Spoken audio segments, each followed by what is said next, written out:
జీవితకాలం పార్టీ కోసం పనిచేసిన తన తండ్రి సోదరుడిని కోల్పోయిన యువతి తన వివాహానికి హాజరై ఆ లోటును తీర్చారంటూ సోషల్ మీడియా వేదికగా చేసిన విజ్ఞప్తికి ఎమ్మెల్యే కేటీఆర్ స్పందించారు. రాజన్న సిరిసిల్ల జిల్లా గంభీరావుపేట మండలం నర్మాల గ్రామంలో జరిగిన వివాహ వేడుకలకు ఆయన హాజరయ్యారు. గ్రామానికి చెందిన ద్యావనబోయిన నరసింహులు అతని కొడుకు టీఆర్ఎస్ ఆవిర్భావం నుండి చనిపోయే వరకు పార్టీలోనే పనిచేశారు. నరసింహులు కరోనా సమయంలో మృతి చెందగా అతని కొడుకు 2024లో జరిగిన రోడ్డు ప్రమాదంలో మరణించారు.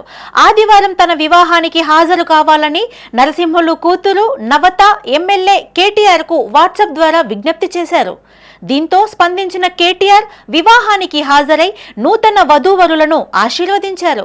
సోదరి నవిత ఆనందంలో భాగస్వామి కావడం, ఆమెకు అండగా నిలవడం అన్నగా ఆత్మీయుడిగా తన బాధ్యతగా భావిస్తున్నట్లు కేటీఆర్ తెలిపారు.